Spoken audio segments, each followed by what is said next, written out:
You're listening to the RyAngle podcast, starring Ryan Hoger and Ryan Eastwood, and sometimes other people named Ryan. And now, here are some Ryans. Well, hello, Ryan. Hello, Ryan. How the hell are you? It's been a minute. I'm doing all right. I've been home for a few weeks working on the house. Yeah. Enjoying myself significantly. How about you? I'm good. Yeah, it has been a few weeks. Looking at getting back to work in a weekish, something like that. Yeah.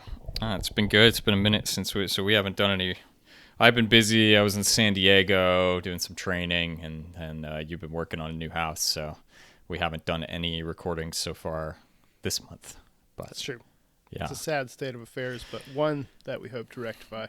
Yeah. I went to a Heartless Bastards and Flaming Lips concert in a cave a couple of days ago.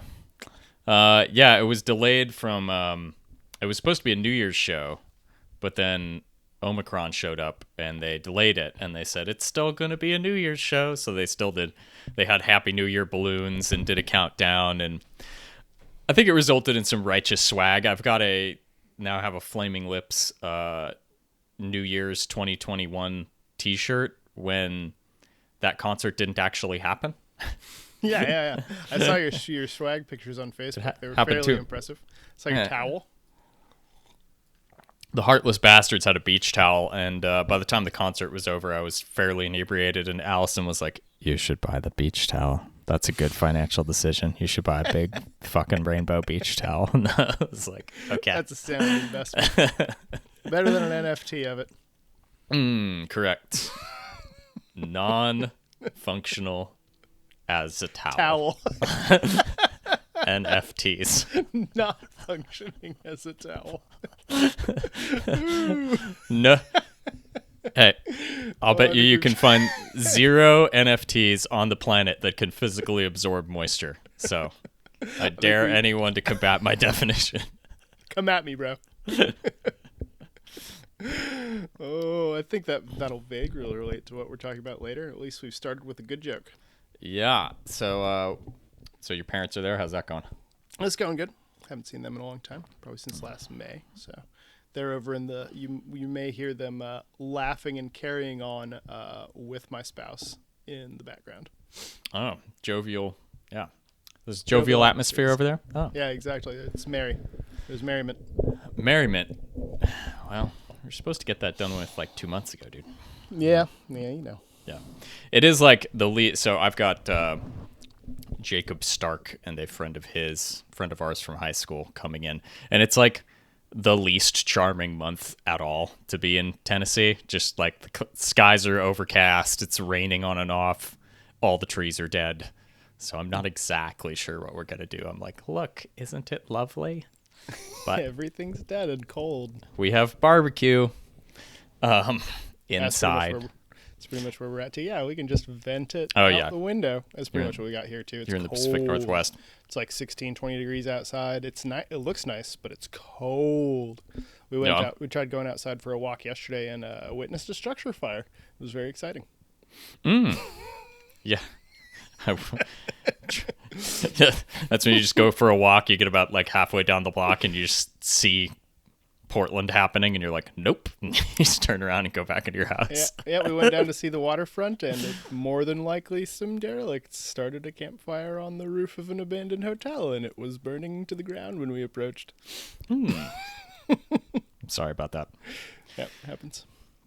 Well, so you had so what we're going to do this time is a singular, and we're thinking of doing more of these in the future, rapid fire existential questions. That is, existential questions which maybe deserve an essay more than a book.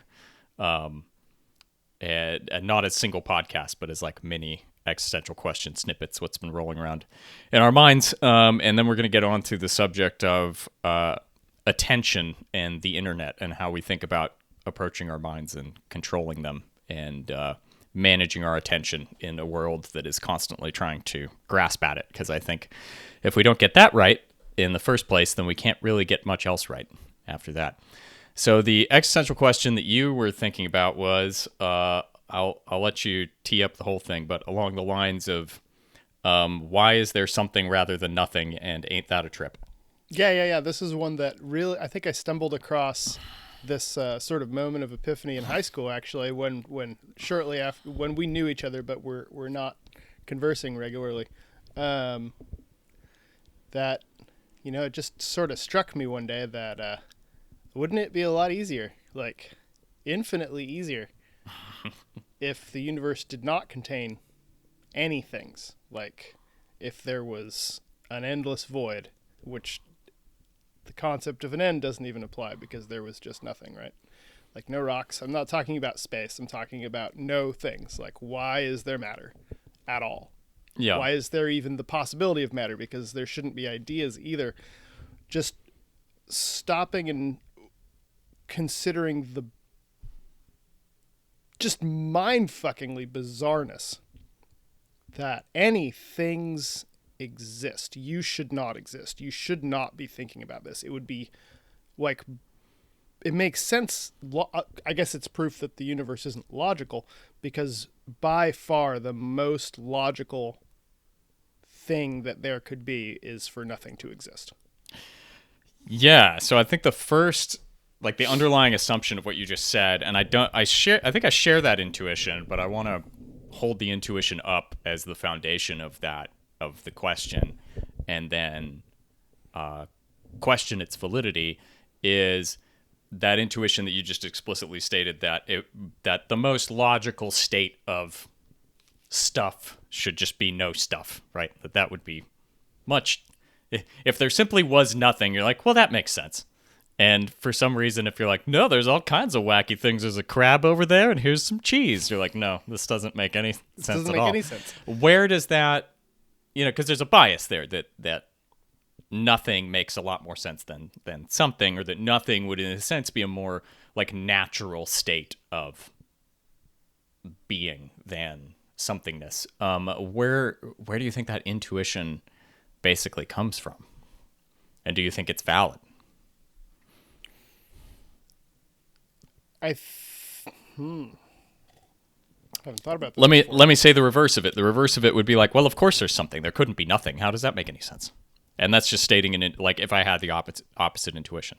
Like, how could there possibly be nothing? There has to be something. I feel like the next step for that direction has been fairly well explored. That, wait, well, maybe there is nothing. Sort of the Buddhist philosophy of this is all a dream within a dream within a dream. Anyway, so really there isn't anything, and that I at least half subscribe to. That actually everything is just an illusion, and there is actually, it's sort of a more fundamental level nothing there. But it really still begs the question of why is there a dreamer? It's like if you get to why is there anything? Well, something created it. Why was there anything there to create it? That makes no it's one we had discussed this before, that it's not one that I necessarily think is worth talking about a lot, because the fundamental sort of wisdom to be gained from it, I think, is something that's wordless. I don't think personally my response to the intuition of it is, I don't think there is a good answer to why.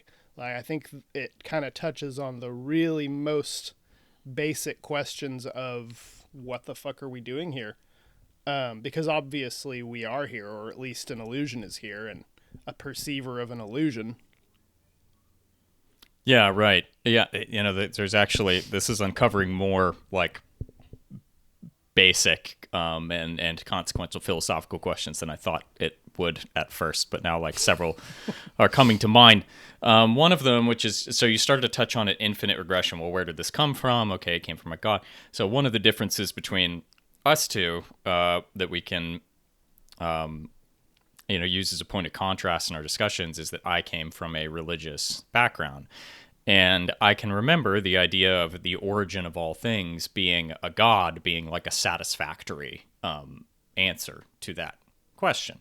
Now, of course, it's just the technical name for it is a prime mover expedience, which is, you said, well, this prime mover, the first thing did it. And you're like, well, what?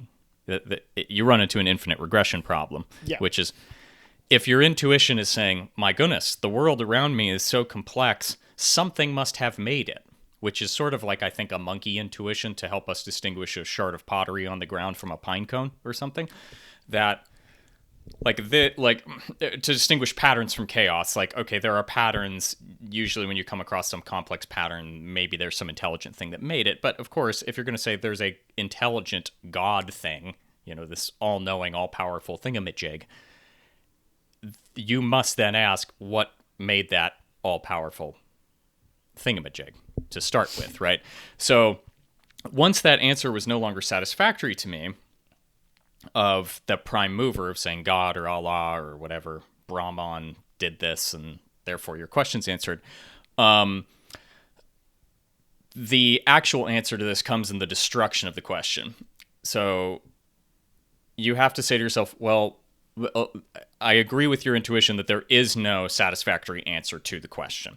And the reason you have to say to yourself, well, what would be a sufficient explanation for the existence of stuff, right? What because you're asking for causality, and causality has to go back in a causal chain in time and in consequences. And somewhere back there, it either goes on infinitely, in which case that's a mind fuck, and that's not a satisfactory answer because you keep asking why ad infinitum, or you go why, and you hit a roadblock, and you hit something which simply is. So somewhere back in that causal chain of before the Big Bang or before God or whatever, something just is. Already was. Right? And so if it's satisfactory to say, well, God is that thing that just is, well, it's just as satisfactory to say the universe just is. It just is, was, is to be in and of itself. Like there's nowhere else to go with it. So if people's questions about the origins of all things lead them to religion, I think they just need to think a little more deeply about their intuitions there and really ask themselves, like, why is a God a satisfactory answer? And then what would a satisfactory answer be outside of a God? On the other hand of that, having not grown up in a religious background and not having really any sort of stand-ins for what the word God is supposed to mean, like I basically use the word God as sort of a general X factor for things that I'm not equipped in any way mentally, physically, or universally to understand. And I feel like if you approach the sentence from that direction, that, well, God did it, is basically shorthand for this is in the things that are not knowable for a mortal intellect. Well, I think that's a fair answer. That, yeah, okay, God did it. Yeah, that's fair. It's not something that is within mortal ken. If you start thinking of God as like an anthropomorphized figure in any way, I feel like then it starts getting confusing.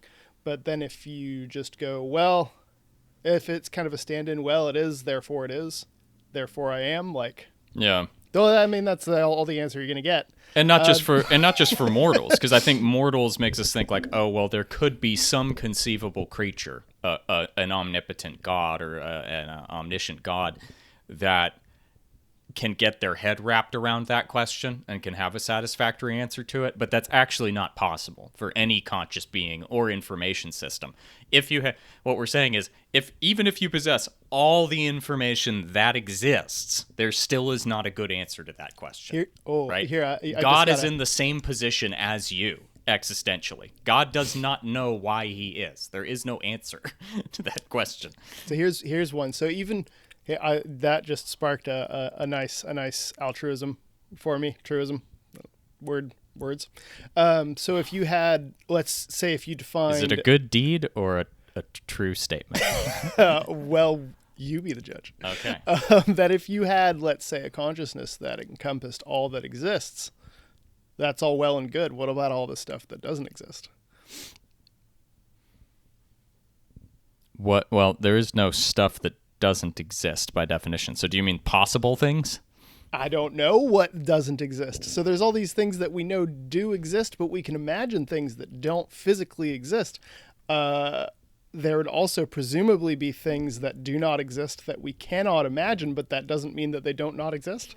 Yeah, okay, what I think you're getting at there is like the limits of your own knowledge as a conscious being as well. Let's say you're God. Right, and you say, oh, I know all things and I made the universe or whatever. Well, you don't know that, even if you're a god. Like, you might know what's inside the box that you made, but you don't know what box you're inside of, right? So even like, let's just suppose for fanciful notions that something like the Christian God is real. From its point of view, it doesn't know if it's in a simulation, if it's a computer program, if there are worlds, beyond outside of anything that is causally interactive with its own existence. So no conscious being, even if they're a god, could ever tell you that it knows everything about everything. You simply don't know the limits of your own knowledge. And in that sense, I think everything, the ineffable thing to take from that is everything truly is a mystery and always will be. Like, no matter how much information you could possibly gather, right? Even if you got all of it, right? Through some fucking magic, you wouldn't know that you had all the information. There's absolutely no way to verify that. Everything is inherently mysterious in its origin and inherently mysterious in its limits, both in space and in time. Yeah, and like I just thought of a good so let's say we hypothetically our universe functions in this way, that there are not things that when you look into a place, and this is another kind of a different thought experiment I've had a few times, that conscious observation actually creates physical or metaphysical reality. That when you look into a place that no conscious being has seen before, like a physical region of space, it populates itself through the act of you observing it. You train your telescope on a section of the sky that has truly never been looked at before. Let's say that there really was nothing in there until you shone your telescope on there. Anything beyond the limits of the observable universe by anything conscious doesn't exist until something observes it, and then something exists there. What is in that space before something observes it? Yeah, so that would be a model of the world as a video game analogy. You're talking about something that is both procedurally generated, but not like Minecraft. If you start a new Minecraft world, that's procedurally generated, but you click a button and the computer thinks for a while and it makes a new world just it's doing a whole bunch of dice rolls, and it's saying, okay, there should be a tree here, there should be some grass here, there should be a cow here, whatever. And it builds that world out, and then you can go in and you occupy it. And as you turn your gaze about in this world, it's drawing what it already decided should be there. Okay. Yeah.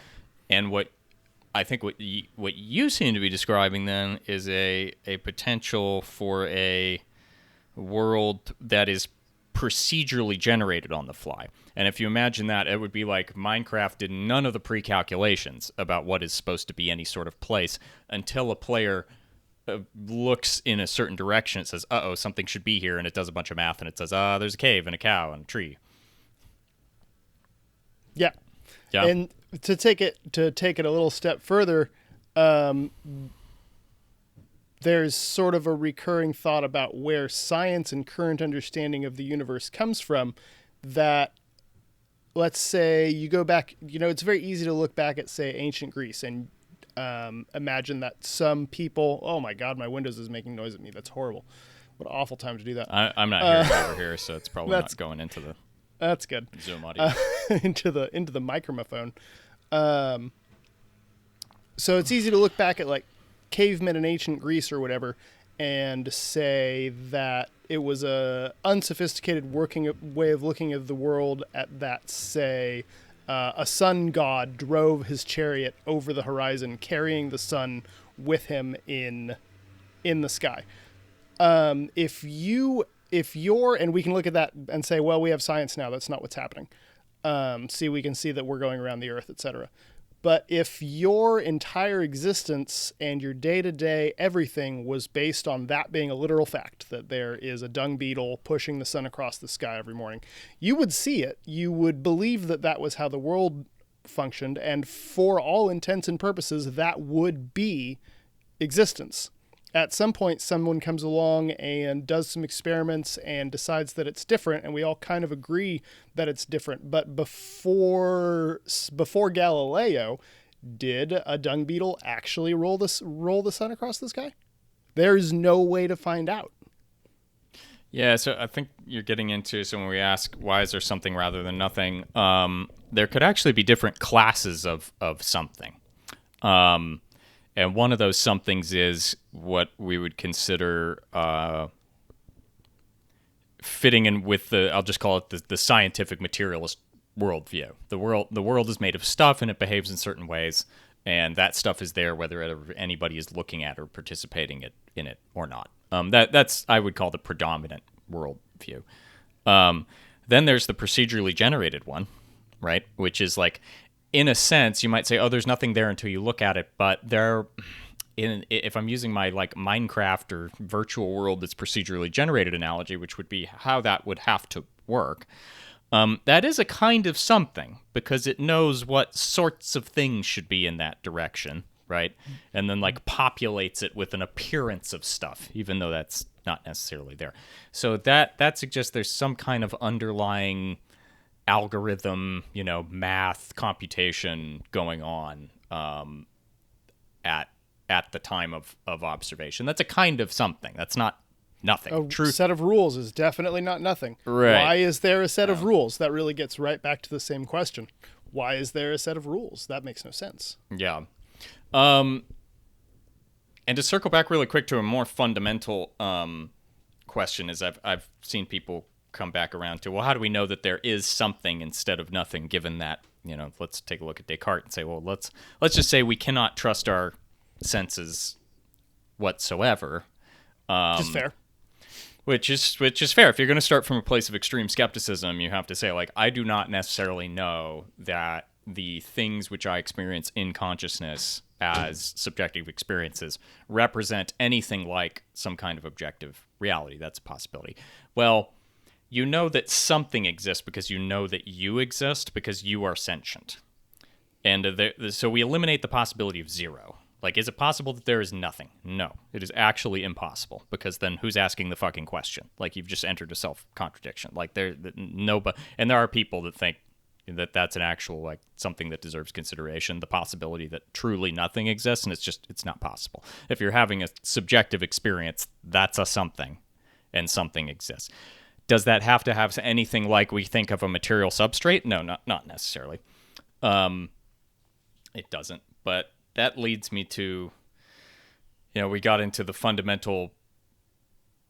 that it is a mystery, and even in spite of all of your possible efforts, it would always remain a mystery, even in all these possibilities, right? Okay, well, I figured out the mystery. It's procedurally generated. Yeah, well, why do these rules exist, right, that are procedurally generating this thing? Why does this information exist? Who programmed the fucking thing?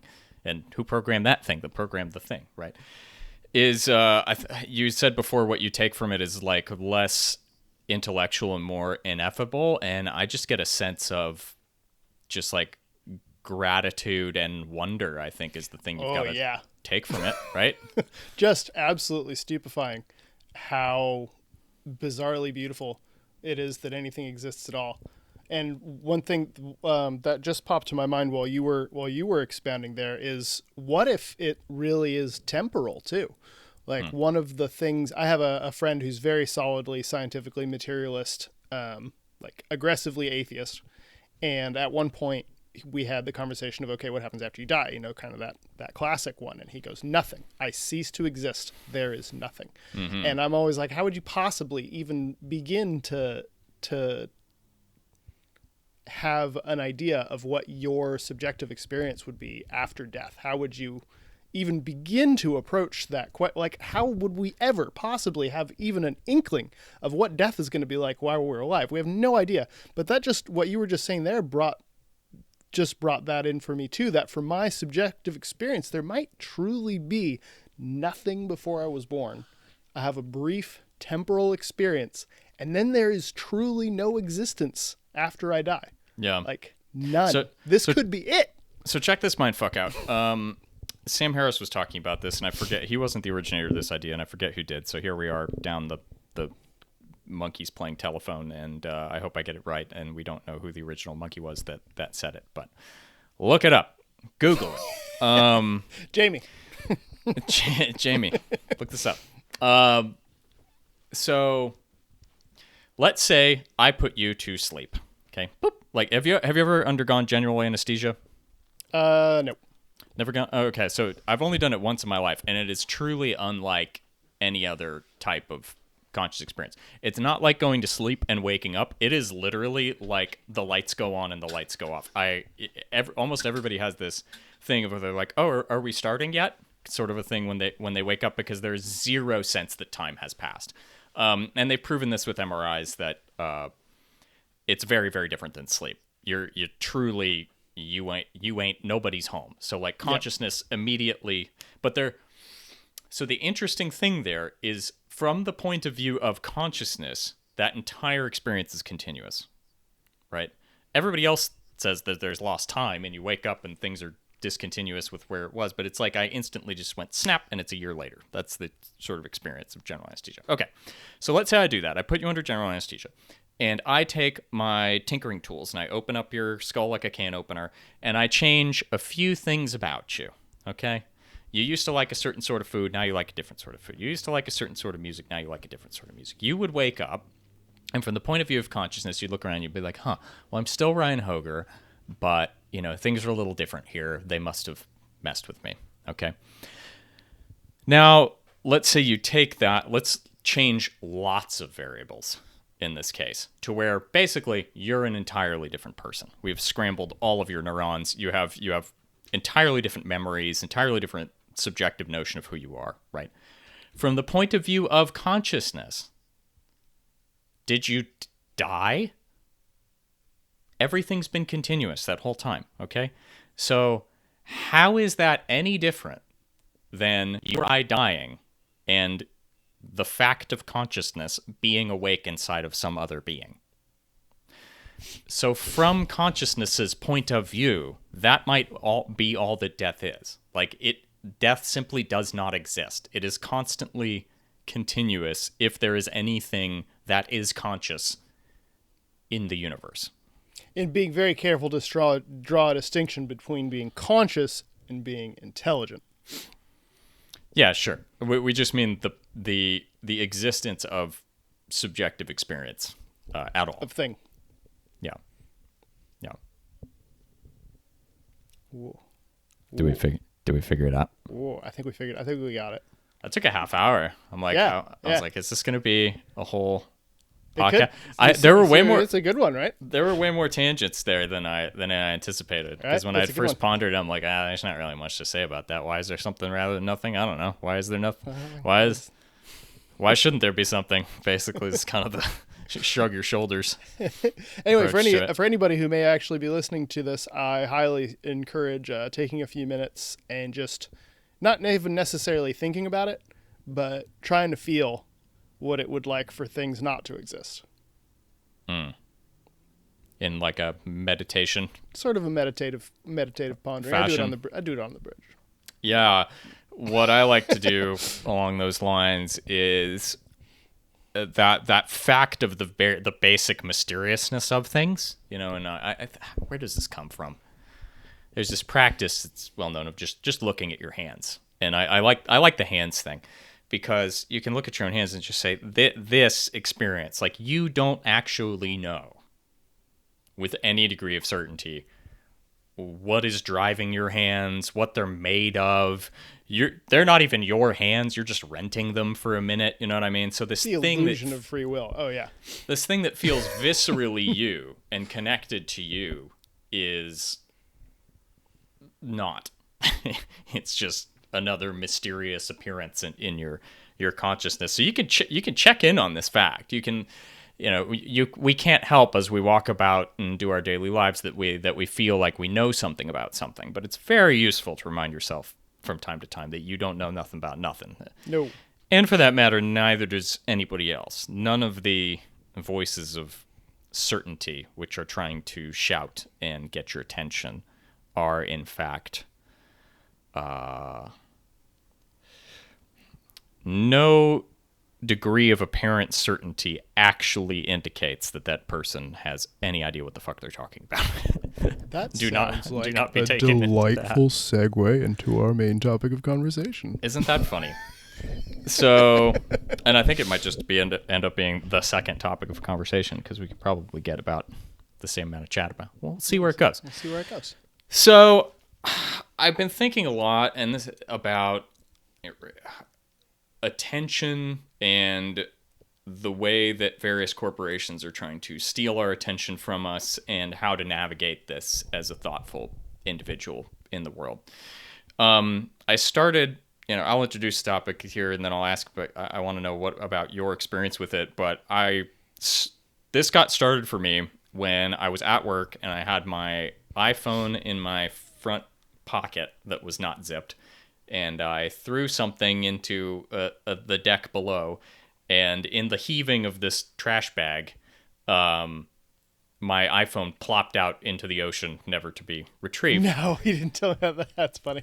And yeah, we've all thought it. If you put something in your breast pocket, zip that thing up. That is 100% necessary.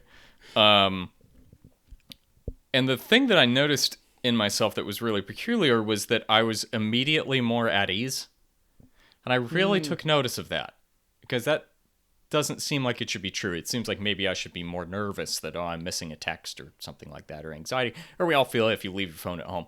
But just the fact that I was disconnected and had no way to connect whatsoever, just immediately less nerves. And I was like, this is strange. Let's explore this feeling. And it turns out that a lot of other people have spent some time thinking about this. So I got myself this device here. This is called a light phone. And I experimented with that during parts of last year. This phone has a few basic tools on it. So it has texting. You can see the text that we've been sending on there. But yeah, it just shows you your text and call log and everything like that. But it doesn't, there's no social media. There's no email, nothing like that. It's just basic tools. And so I played with that on and off last year, and at the beginning of this year, I was like, I'm doing this for a year. I'm not having anything like a Apple phone or Android phone at all for 12 months, and we're going to see how that works for me. And I've been enjoying it quite a lot. And I just read. How far in are you? Well, we're 223 right now, so we're about 3 months in. About 3 months in. Only having this thing exclusively. I've been kind of switching back and forth before and playing with it. And you do have to make some different lifestyle choices, but I'll get into that, like getting a GPS for your car.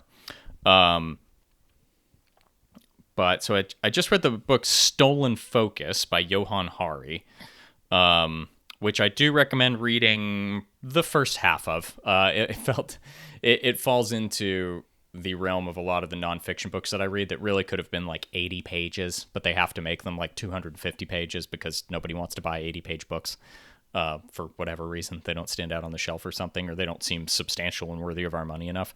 But yeah, he covers a lot of the information that was in the movie. Now, have you seen the Netflix documentary, The Social Dilemma? I have not. Yeah, that's a really good primer. That's got these guys, Tristan Harris and Jaron Lanier, who I was listening to on my drive today to kind of prime myself again for this discussion. But there's some really good thinkers on this subject. And I've come to some conclusions about what my relationship should be to social media companies and how I have some ideas based on just my own subjective experience about getting some of these things out of my life. Now, to be clear, I'm not off. I still have a Facebook account, an Instagram account. I use them a lot less because it's not in my pocket all the times, but I haven't completely divested myself of social media just yet. I'm not sure how I feel about it. So how do you feel about your relationship to social media, the internet, phones, and I'm 37. You're 37, 38? Yeah, I'm about to turn 38. About to turn 38. Happy birthday. Thank you. Still got a couple weeks, but I'll let you know. Let me know how it is from the future.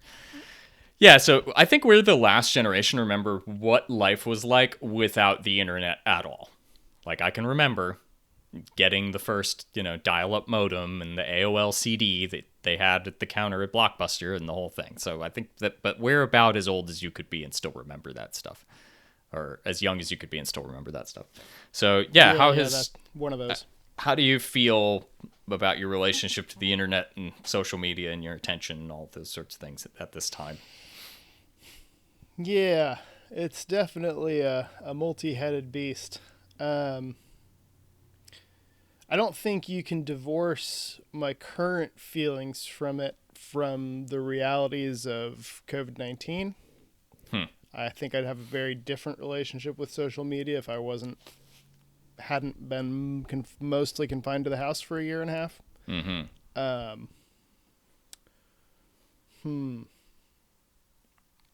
Do you find it addictive? Like, how taken in are you by your phone? I find it. I've found it. I'm going to start with recent feelings, and then maybe we'll work backward. Okay. My main one that I spend a lot of time on lately is Reddit. Facebook, I don't necessarily spend. Haven't scrolled Facebook for like hours for a long time, probably a year or so. That has been since I would really look through Facebook. Reddit, on the other hand, I will definitely do the sweepy for a good long time on Reddit, just absorbing random whatever that anonymous people have decided to put on that. What recently made that a much more painful and less fulfilling experience was there was a really obvious and loud sort of conflict on one of the anti-work subreddits, in which somebody went on Fox News and claimed to represent workers as a whole, and just, it was the worst idea. Like, I'm not going to go into the details of it because that's not what this podcast is about, but if you want to see an example of a really bad media decision, look up anti-work mods being interviewed on Fox News. It was just terrible. And then, not even necessarily that, but then a couple more forums popped up in response to that betrayal of the trust of the community, and within a week they'd been taken over by the mods of that same original anti-work subreddit. Like, hostile takeover. The original mods were pushed out. They had like 500,000 people subscribing in 2 days.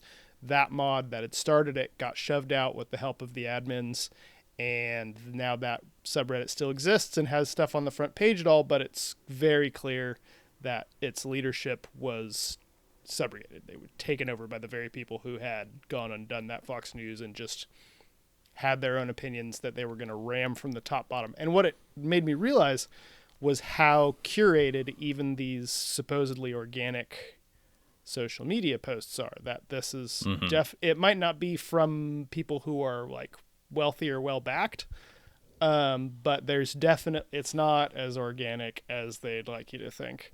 And having really learned that, it's painful. Like, I scroll down and I'm like, oh no, this is a bot. This is artificial intelligence. So my current relationship with social media is much more skeptical than it was even a couple months ago. And I'm kind of pulling back from it. I also had, previous to that, been attempting to market my artwork. Shameless plug. Whoa! On Facebook and through my website. And that was just a pain in the ass. Everything on it is just designed to funnel my money into Facebook books pockets and to push products, which of course that's what you're trying to do with advertising. I get that. But I feel like there's not really room on social media for meaningfully engaging with a message that you're sincerely trying to get across and you're not necessarily interested in getting paid for it.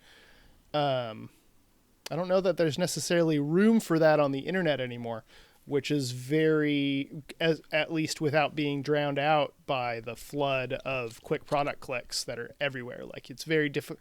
There are people who are trying to meaningfully engage with others on the internet, but I feel like at this point they're super drowned out by memes and ads, which I guess maybe was inevitable, but it seems like that's kind of where the internet and social media is gone. So at the moment, I'm very skeptical of it. Yeah, so it sounds like you found it difficult it's supposed to help you engage an audience, and you're like, well, it's not helping me engage them in the way that I really want to be engaged. No. I think there's two levels which we can look at this, and one I want to touch on more than the other, just because of the sort of the focus of our podcast. So there's the 30,000 foot level. There's the like, what are the societal problems and what should society do about this? And there's lots of smart people thinking about that and talking about that. And I'm not sure that I do think that the problem of social media is very much like the problem of leaded gasoline or let's say climate change is actually a really good analogy. Like you buying a Prius is not going to be enough, right? Like it might be a good step, but it is not enough. Like we need to solve underlying structural issues. And I think that the original sin there is the business model that Jaron Lanier is kind of advocating that we abolish. And that business model has been to steal your attention for the sake of manipulating you for a third party paying customer without your knowledge. And this is how I've tried to think about my relationship with these various social media companies is I'm like, what are the incentives here and what are my relationships to this thing? Okay. So for example, like Netflix is a huge tech company. I give Netflix money and they go out and they pay creative people to make shows, some of which I find entertaining and I spend some time on, right? Like everything's above board there. Yeah. Right? Like, and it's even it's not in Netflix's best interest for me to watch Netflix all the time. That just costs them more money on their servers, right? That's true. So it's from their perspective, they're kind of like a gym. It's like they want to get my subscription, then they want me to use it just enough to keep coming back and paying my subscription. And so like I understand what that relationship is. Everything's above board. We're okay here. Yeah. What specifically Facebook and Google have done is they have stolen our data without our consent and they're manipulating us without our consent or knowledge. And the entire thing is predicated upon being sneaky. And I just think it's fundamentally immoral. So Apple recently decided that you had to explicitly give permission to apps to track you if they wanted to do that. And Facebook did not like this at all, famously. No. And it's resulted. It's certainly got to be a major factor in like one of the greatest erasures of wealth we've ever seen. I don't know if you saw what happened to their stock price, but it went down like 25% after one earnings call. Something like $500 billion.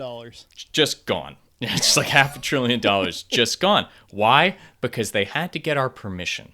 And if getting consent causes you to lose that much money, maybe you didn't have a moral business model to begin with, right? So, going back to what I was saying about Netflix, what is my relationship to Facebook?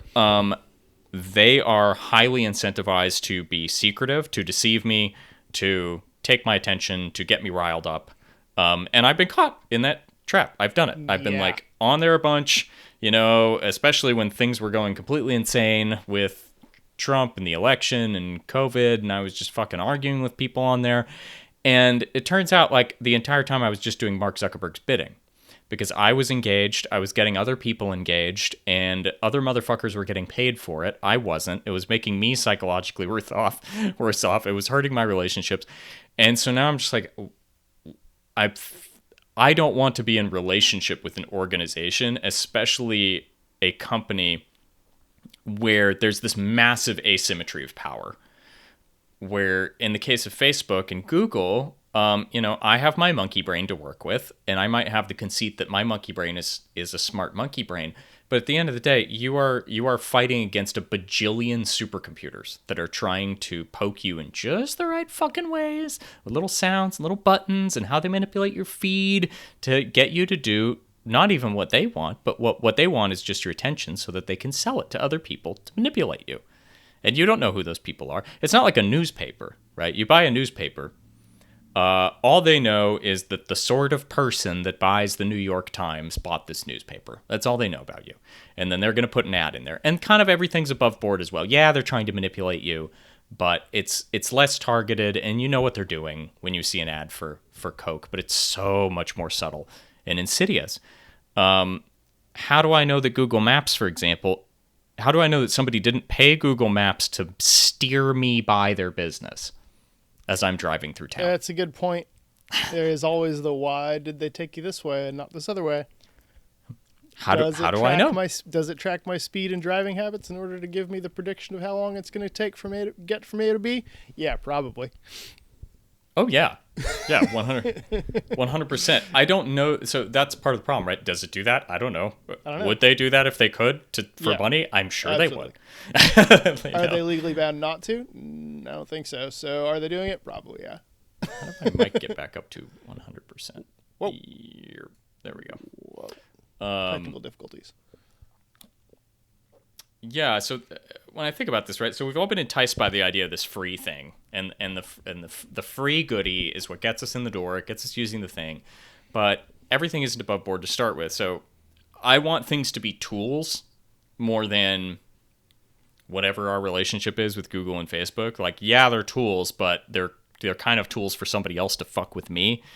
So I think of it as like my analogy that I come up with is you go into Home Depot and there's two shovels, and one shovel costs $20 and the other shovel's free, and you're like, I want the free shovel, but the free shovel is in your shed and it's like, bing, hey, bing, you have a shovel notification, bing, you should dig more holes, bing, you should upgrade me, bing, have you heard of the new shovel handle? It's like, you wouldn't want that free fucking shovel. It would become insane. A tool should leave you. Yeah, here's the difference. A tool should leave you the fuck alone until you need it. It should not constantly be badgering you and enticing you to use it. That's not a tool. You're the tool, right? Either you're using a tool or you become the tool. So that's how I've thought about my relationship with these things. And I think I'm going to migrate my email out of Gmail. Because why are they giving me a free email account? Because they're fucking scanning it. And they're manipulating me. Yeah. And part of this was, having to come to the humility that I am, they're going to win. I am able to be manipulated by these things, and I don't like it. It seems to me like they've been less successful in getting into your head, at least recently. Maybe because you said because you've been working on your house. Do you feel like the more engaged you are just with life, the less engaged you are with these things? Yeah, very much so. That's when it comes down to sort of out of that 30,000 foot level. Just an aside too. It was funny when you were talking about the newspapers and the ads they put in there. One of the things, recently becoming a homeowner, one of the first pieces of mail I got was a local, literally just an advertising rag put out by some building company. Bunch of advertisements from local plumbers, landscapers, arborists. Yep. I saw that and I was like, oh shit, yeah, that's exactly what I want. I think that's the first time in my life I've been excited about a piece of junk mail. I'm like, oh shit, yeah, that's what I want, is a piece of paper that has a bunch of people's numbers on it that I can call to perform services to maintain my house. That's kind of what I want. That's kind of the best. That's the best case scenario for advertising, right? It's like they identify a need you might have and then help you to get it, and then the person who provides you the service that you needed gets awarded with the money. Like, that's the best. There's nothing inherently wrong with advertising. The problem is when you start intentionally inflaming tensions to promote political divide, because it's going to gather you more engagement, which then you can use to sell weapons to both parties. Like, now we have problems. Yeah. Yeah, and the idea that it steals your attention is, like, that's a huge thing. That's a huge theme of Johan Hari's book Stolen Focus, is that, like, yeah, these guys came in like a old Wild West land grab and just stole the attention of humanity overnight without anybody's fucking consent, and as a result they've become, the largest corporations that have ever existed in history, because they just kind of took what wasn't fucking theirs to begin with. But we didn't have any, it happened so fast, we didn't have any rules or norms or cultural ideas around this, so they were just able to seize it. And it certainly has its upsides. I mean, I think the reason that they've become the largest corporations is also because what they provide is so ridiculously valuable. We've basically become an interconnected neural organism where more or less every part of the human race can speak to every other part in an incredibly advanced way immediately. Like, we have this level of communication between parts of the world that, let's be real, is what the internet promise was all about. It's just that it has this dark side we didn't really anticipate. Yeah, so I think there's ethical and unethical ways of doing that. One of the interesting things that was brought up in this book is it's been bandied about at Facebook. Why don't we have a feature where you can say, hey, let me know when my friends are nearby? Or it's okay to let my friends know when I'm nearby. Like, I want to be discovered, right? And then if I don't know if you've had the experience. I've been traveling or I've been in town and I look on Facebook and I find out, my nephew's actually in Southern California right now. I didn't know that. Like maybe we could hook up and get together. Facebook could have given me a notification. Your nephew is in town. Why don't you guys meet up? That's a very easy feature they could build. They have the information to it. But they don't make any fucking money if you get together in real life. Everybody agrees that would be a good feature. That would help me connect with people in a more real way in the real world more often. Hallelujah, I would like that button. I think most people would like that button, at least some of the time. Sometimes you'd want to be left alone, but some of the time that would be rad. But there's no incentive. But there's no incentive. There's no incentive to do that. They don't. So they could operate in this like ethically beneficial way that we all agree is good. So the fact that everybody wants that to exist, we all agree that that would be a good thing for the world, and it doesn't exist means something is wrong here with the alignment of priorities. It seems like what's becoming clear, I think partly through the means of communication that we have recently, is that unethical uses are spread faster and are able to get an initial foothold very quickly because they're able to make a lot of money and then establish themselves as the way that things are done. And then all of a sudden you have an unethical entrenched interest because it's like the whole fascist takeover thing.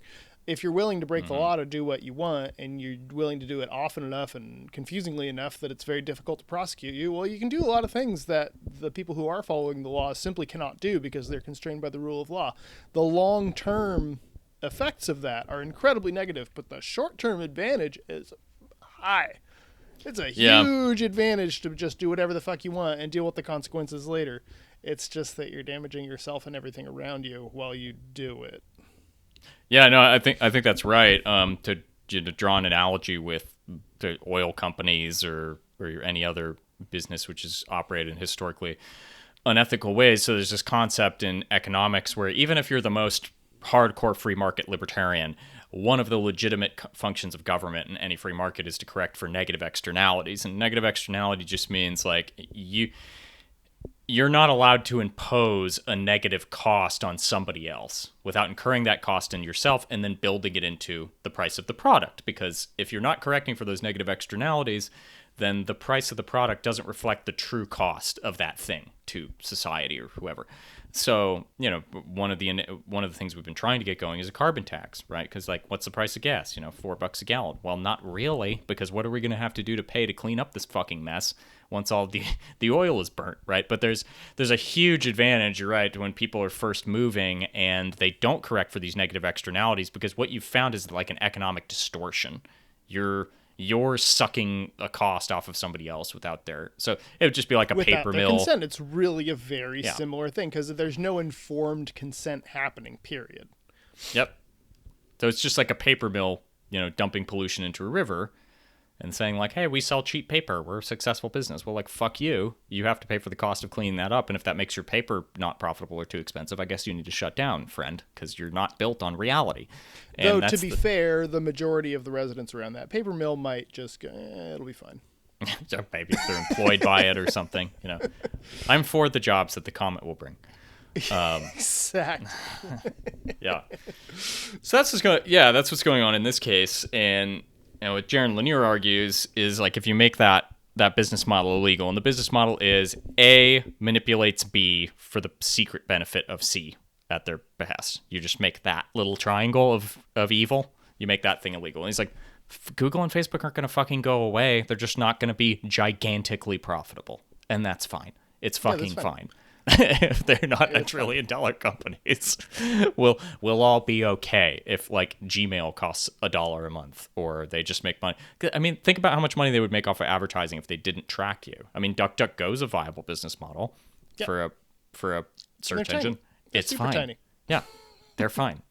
Google would also be fine. So, yeah, you talked about Reddit, and I want to get into Reddit because Reddit's an interesting one. I think we're at the point where we don't have to explain what Reddit is. It's like the third most trafficked site on the internet at this point. Like, if you don't know what Reddit is, just get with it.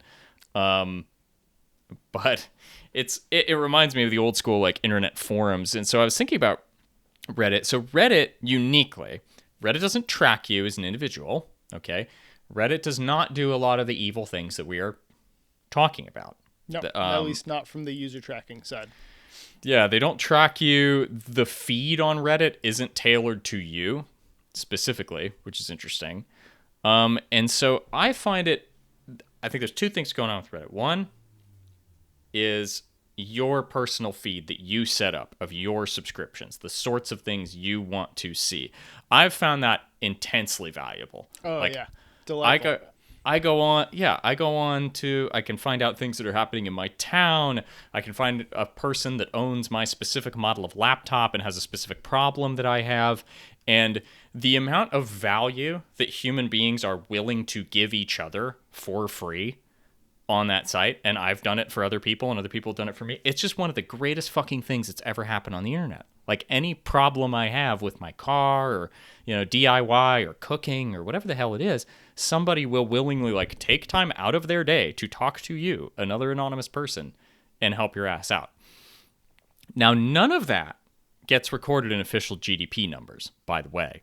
So there's an incredible amount of economic value going on there. Huge, but it's not being captured in the stock market. It's not being captured in, any type of economic metric. If we all just gave each other the value that we get from Facebook for free out of human goodness without economic incentive, it would look like an economic disaster by all these metrics. And I think that maybe that is also part of the problem, is the sort of shit that we're tracking, the way we're keeping score is causing perverse incentives. Oh yeah, that's I think universally true. Even when you're talking about with externalities, we don't really have a way to account for externalities. There's no economic value recordable to a virgin forest. You can't put it in anybody's balance books, but it's probably one of the most valuable things that exists. But it only has value when you chop it down and turn it into lumber. Like that can't continue. Yeah, there's a quote in that in that book, in the movie, the Social Dilemma, where he's like, if as long as a chopped up tree is worth more than a not chopped up tree, or a dead whale is worth more than a live whale economically, you're just going to get dead whales, dead trees. And right now, your attention, manipulated, chopped up, controlled, sleep deprived, angry, is worth more economically than a person who is calm and thoughtful and takes time for reflective thinking. But in fact, that could lead to a second American Civil War. Like it's not hyperbole. Oh, these things will be self-correcting. It's just how fucking hard is the self-correction going to come? Yeah, and the GDP for a second American Civil War would be through the fucking roof. Full employment, building bombs. I mean, yeah, that's not a new criticism of capitalism, but it's absolutely fucking true. It's still true. It hasn't changed at all.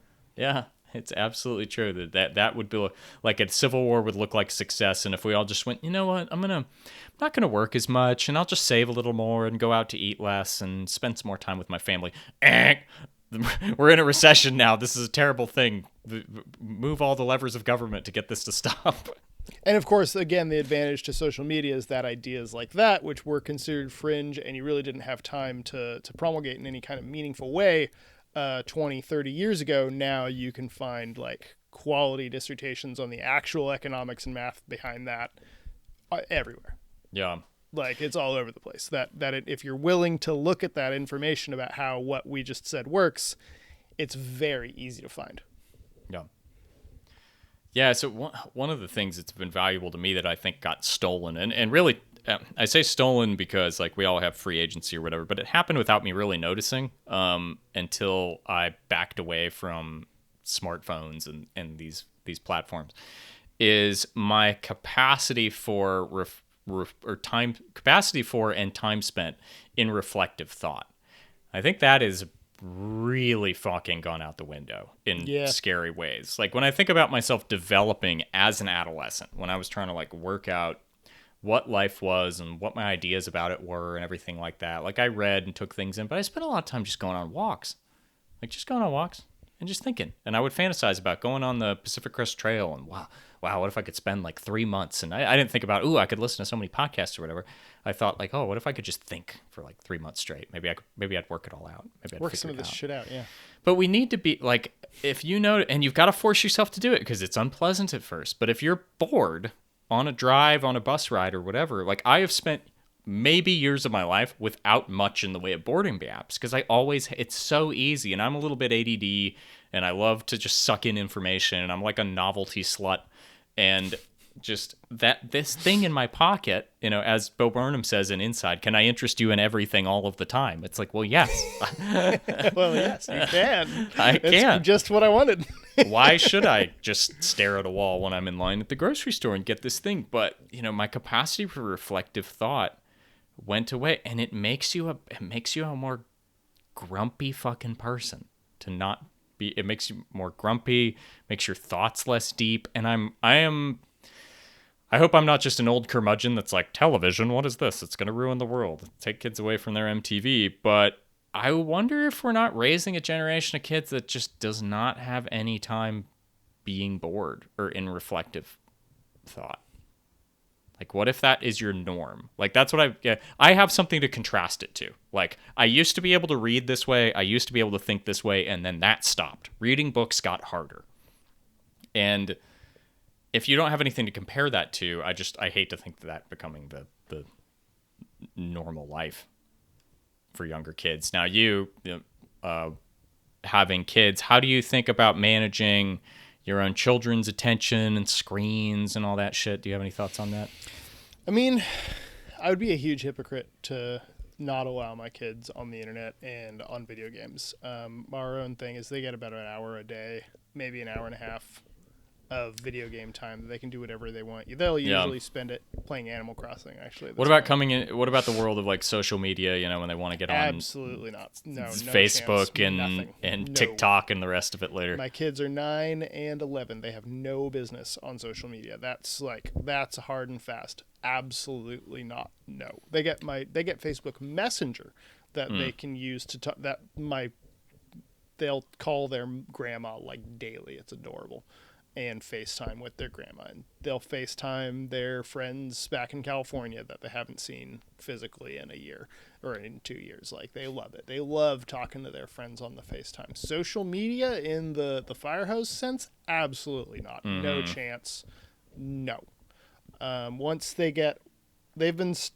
Recently I was called strict because I didn't let them play Call of Duty and what was the other one? Call of Duty and Halo, I think it was. Mm-hmm. I don't really even not let them play it.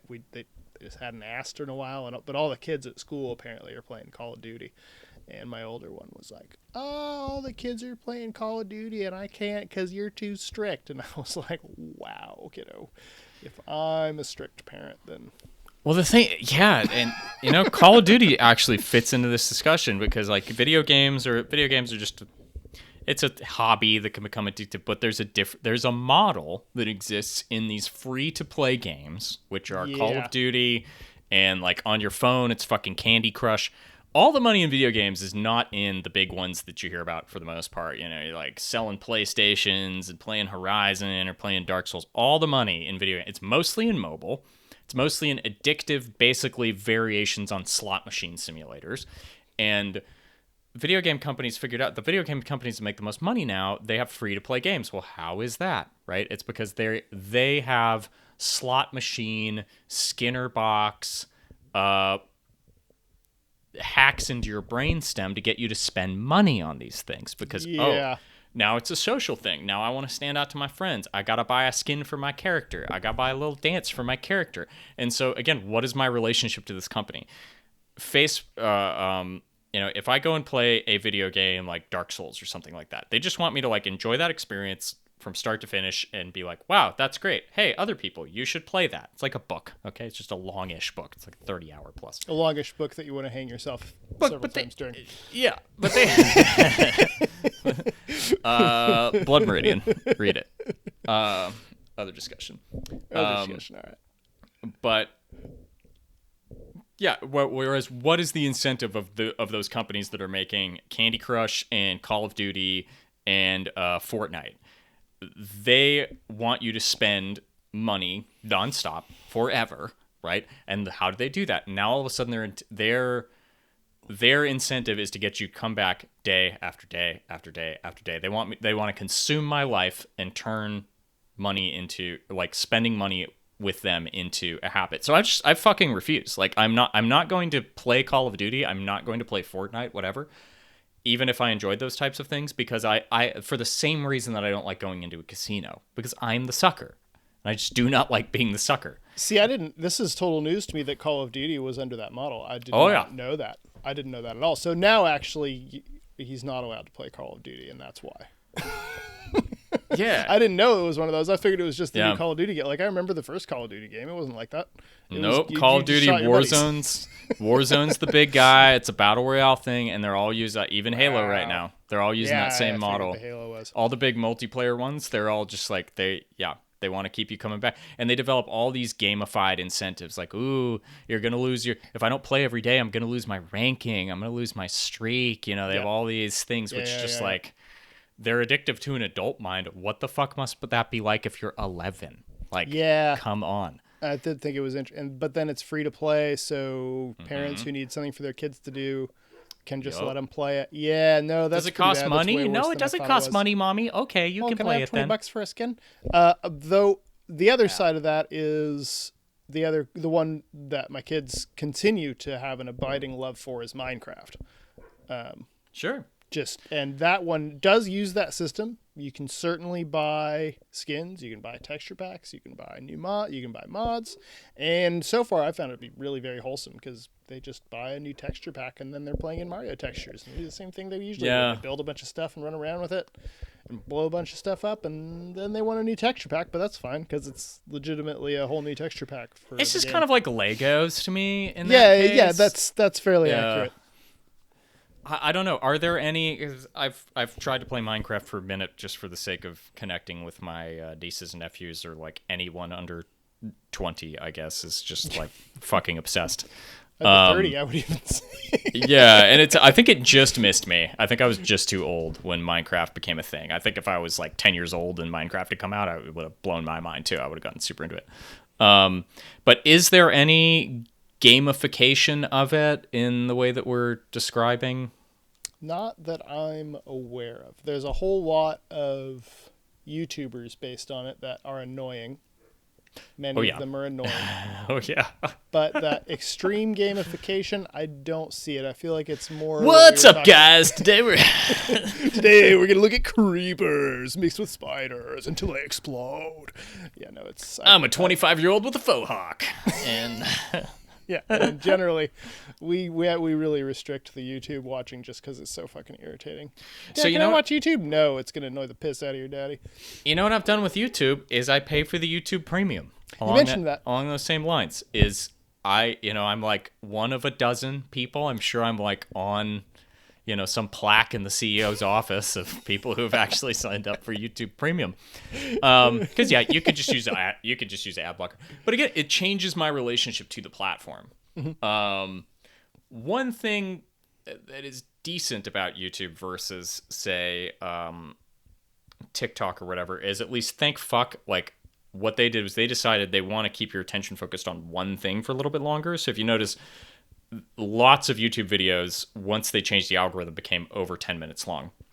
Now, this results in a lot of videos which could and should be 2 minutes long that are 10, but at least it's trying to keep your attention for a little bit longer. That just bite-sized, Vine, TikTok model is just like absolutely corrosive to attention in the human mind, in my opinion. Like everything must be 6 seconds, little snippets, and it's way too addictive. But I think the subscription model, it changes my relationship to the thing. Like, what am I now that I'm paying YouTube? I'm like, hey, motherfucker, I'm gonna give you some money. You're gonna give me some content back, and that's our relationship. And you're not necessarily incentivized as a company to manipulate the living shit out of my brain. And they still do have that overall business model, so that's a problem. But like, yeah, what if we all just had to pay like $5 for YouTube a month or something? It would. I think the world would be a better place. And I don't know how you solve that collective action problem and get everybody to move over to a paying model without just flat out making that business model that we discussed illegal. Though I do think it's an effective, like, you know, your hypothetical beeping shovel. If I'm not sure whether I want a shovel, as long as the ads go away when I buy it, I think the sort of ad-filled trial subscription is an extremely legitimate way to go. Like, yeah, we're putting a bunch of ads on this so that you can try one for free. If you want to not be annoyed by it, give us $20. Yeah, I think that's great. And it's not even the ads that are the problem, because I think you're right. There's a place for ad models in all cases, but it's it's really the data tracking of the individual against their consent, and in very, like, what is it called? Surveillance capitalism is the term. I forget who coined it. Yeah, that's true. What we're really talking about is getting a shovel with a camera in it. Right. And you have to keep the shovel in your bedroom. Yeah, I mean, the shovel analogy is just to show you the price of free, and that if something's not free, it's going to constantly be, or if something is free, it's going to constantly be trying to grab your attention, and you need to be aware of that and manage your relationship to it. But yeah, I can imagine a fairly benign YouTube advertising model in which, you know, I look up an ad for a shovel and it just shows me an ad for my local hardware store because it figures I'm the sort of person that needs a shovel and here's where to go get one. Like, that's not. No, but I'm sure that's fine. But what YouTube has done in this effort to get all of the attention all of the time is show people. They cover this in the film. They will show people more and more extreme, more and more salacious, more and more conspiratorial content and send people down a rabbit hole. Don't we all know someone who's been radicalized or come up with some crazy fucking ideas in their own heads, even if it's us, because of some bullshit that they watched on YouTube? And the algorithm's amoral. The algorithm doesn't care. The algorithm doesn't care about the collapse of civilization or your own mind, right? It has no. It's not evil. It's not benevolent. It's an equation. It just wants your fucking attention. And what did we evolve to pay attention to? Things that are emergencies. Wacky bullshit. Yeah. Generally things that rile us up. Yeah, we pay attention to it.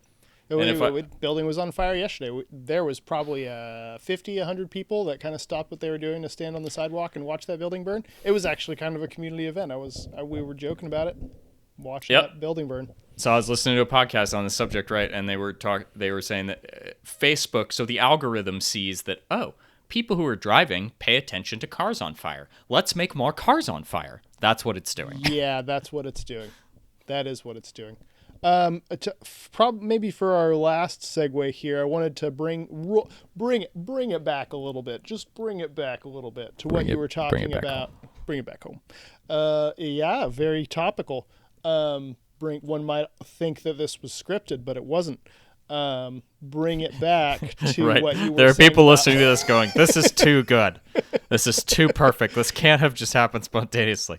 We've ruined it, though, fortunately. I'm sure this ruined it. Is that you were asking how home ownership has affected that algorithm's impact on me. And it's been ridiculously tremendous. Like, I don't want to fucking get on Facebook. I want to go and dig a hole in my yard. The only time I'm not doing something on my house, pretty much, or thinking about doing something on my house and my property, is when it's too rainy or too cold to go outside. If it's a nice day, I'm going outside and I'm pruning my bushes poorly. You know, I'm digging out an unnecessary hole. I'm seeing if there's any bees in the yard. And I think this is that really Here in bees. itself. Yeah, right. But it's just bees. it's property improvement. All right, I'm making money this way. I'm not a hippie. I'm making money. You're making some honey with your butts, That's so right. I can sell it. That's right. That's how I picture you interacting with the wild bees in your backyard. Pretty much. That's accurate. Go up to them. Oh, yeah. Does that dance mean that you're going to make honey with your butts? So that's just having that immediate physical thing that requires my care and attention. That doesn't, yell at me. Yeah, so similarly, but just actually requires my attention. Yeah. So similarly, I noticed when I removed the phone from my existence and I didn't have it on my nightstand to just grab mindlessly whenever my brain was like, I'm bored. I want a treat. What did I start doing? I started reading and writing more, like doing deep reading and thinking. And doesn't that say it all? Like, if I remove the garbage, what comes in to fill the void are things that enrich me and just take more focus and attention, and I think make me a better person. And I'm more thankful that I spent my time on, and I remember, what's his name? Aziz Ansari used to say of his phone and the internet that I feel like I'm on page 1 million of the worst book ever. Like I remember the books that I've read, and they'll take key concepts and they'll enrich me and they'll enrich my concepts of the world. But I don't remember almost anything I read on the fucking internet that's worth my time. Just little too, and it certainly doesn't encourage deep reading. That's a difficult part. Like I sit down with a book, there's not 7 other things on the side of every fucking page trying to take my attention, because what I inevitably do is I might read the first paragraph and I skim the second paragraph, and the third paragraph I might read the first sentence, and then I got it, I'm off. And then how much of it is just bullshit too? Like recently I saw a Reddit post that was showing something purported to be the first picture from the James Webb Telescope of like this giant galaxy net called the Boss or something, some giant galaxy web somewhere at the edge of observable space. Bitch, the James Webb Telescope hasn't even started taking pictures yet. Right. But I read this thing and I was like, holy shit, that picture is fucking incredible. The edge of the universe that we can see looks like that. And like a week later, I wanted to show it to my mom, and I can't find it anywhere. And I'm like, tell me this is real. Oh no, the James Webb Telescope hasn't even started taking pictures yet. And there's the picture. It was an illustration. God damn it. So much of it is just bullshit. And as much as I like to think of myself as a responsible consumer of news and a good sifter of information that I'm presented with, I have no idea how many of my opinions are based in complete horseshit. Right. There was I might not even be conscious of the various facts, air quotes, that I have floating around in my head. So to go back to your house, I mean, what it says to me is like, okay, I think you kind of have a mirror image of what I experienced, which is you found something that was immediately relevant to your life, which is like human and meaningful and right in front of your face, and you are just naturally spending less time with these companies' products, with Google and Facebook and the rest of them. And I got away from those and immediately found myself turned towards things that were more meaningful to me. So I think everybody needs to at least run the experiment of just to do, it's very popular now to do a digital detox or whatever. Just put this shit away for a minute and just see what else your attention turns into, and like notice your own feelings of anxiety. Like what, I've noticed that they've conditioned my fucking brain. I haven't had a smartphone for 2 months now, and I still, when I go to the bathroom, think I have a tiny little like knee jerk. Oh no, I'm going to be bored for a second. What can I bring to the toilet with me? Like my tolerance for just being somewhere and doing something that's not entirely engaging to my brain for a fucking minute has still gone way down. Like I don't know if I can get back to before Mark Zuckerberg programmed me, but I hope that I can. The closest thing that I can think of that it feels like is, you ever gone traveling recently and been like just not able to be reached because your phone doesn't work on the band of whatever that's what it feels like. That nice feeling where you're just like, you're just so much more engaged with the world that's happening right in front of your fucking face. Because I'm not running the algorithm that says, should I take a picture of this? Would people like this on Instagram? Because I hate that my brain would do it, but it would do it wherever I am, whatever I was doing. This would be a neat picture. This would be a something, or what should I say about this sort of thing to the cloud? Like, what can I provide, Zuckerberg's machine with? What value can I provide from my experience? Personal experience that I'm having, How can I increase shareholders' value in my life right now? And so what did I do to fill this in case anybody's wondering? So I bought a point-and-shoot camera, and you saw... I was going to say, an actual camera that was something I've been thinking about lately. I bought an actual camera, and if something is worth posting about, it's worth taking a picture with your camera, taking the SD card out, putting it into your computer, and uploading it to the internet. And that's not a lot of friction, but you'd be amazed. That little bit of friction, I'll bet you I'm going to post some shit maybe once a week or once a month now that's actually relevant to my life and worth doing. When you have to actually take a camera and take a card out and put it in your computer and hook it up, when there's like an extra step, like just that little bit of more friction is actually super valuable, because it makes me go, do I really want to share this? Does it fucking matter that I'm at dinner right now? It doesn't. Nobody cares. Nobody misses me. Nobody's like, oh my God, Ryan's posting fewer of his random thoughts and meals. Like, no one gives a shit. I miss you, Ryan. Thank you, Ryan. I missed you too. I'm glad we could get together for this talk. That's pretty good. I miss your parents. Yeah, they're pretty good. They're pretty good. But I'm going to throw kind of one more thought that I had, my preparatory thought that I had for this conversation that I just now remembered at probably the very end of our time here. So we can pretty definitively say that whatever your immediate sense experience is right now, your experience of the world around you, is actually an illusion filtered through your senses. You're not seeing and hearing what's quote unquote actually around you. Your eyes are picking up a certain wavelength of light. Your ears are picking up a certain wavelength of sound. Your brain is then very carefully filtering out things that it considers distractions, which may or may not actually be relevant, but your brain's decided they're a distraction. So it's filtering down your actual perception to this very narrow bandwidth and then recreating it inside your brain. That's your immediate experience, right? I think we can both agree on that. Mm-hmm. So you're already in a total abstraction from what actually exists through your senses, then into your brain's perception. When you get to a news story, a news article, then somebody is taking their sense experience and abstracting it into a sense of words and attempting to convey their sense experience, and then trying to convey the events that are occurring around them and predict the outcomes of the events occurring around them, and then abstracting them into words. Then you get to social media, and you're abstracting it again into the same thing, but in an attempt to get you to click the next button and not actually to provide an accurate portrayal of events. Generally, with a few exceptions, their intent is to get you to click the button, not to provide as close to a portrayal of their abstract sense experience as they can. So the number of layers of abstraction you have between yourself and an event that you read about in any kind of news is really astonishing.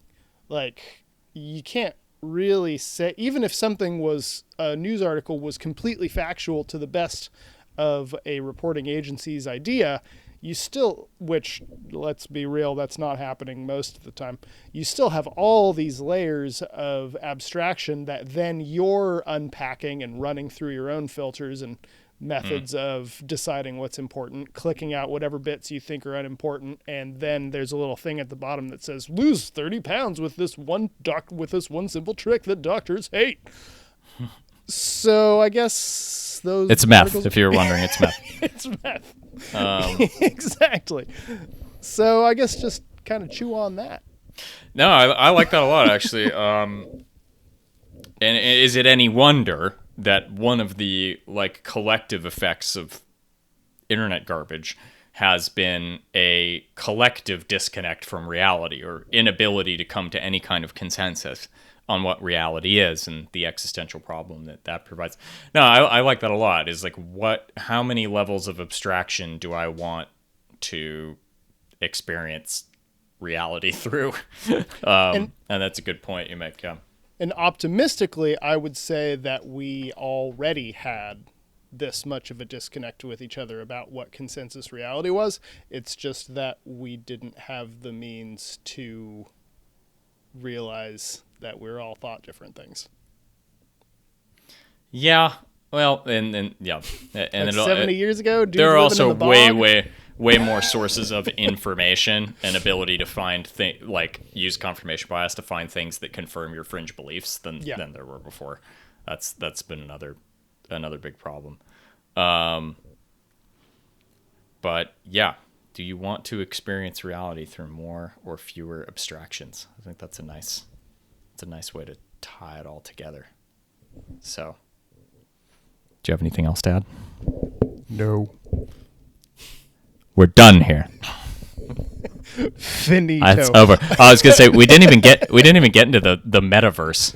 You started off to that. I don't think it's even worth it. Let's talk even worth about a experiencing reality through. Yeah, episode. just enjoy thinking about the metaverse in the context of what we just discussed, which is how many more like abstractive layers do you want? I mean, it's literally called augmented reality. Like, fuck that nonsense. We can just consider this a do-it-yourself kit to make your own podcast about the metaverse. Yeah, please. Let's never touch that. And we'll go for a more speaking of being disconnected from reality, and maybe a less concrete,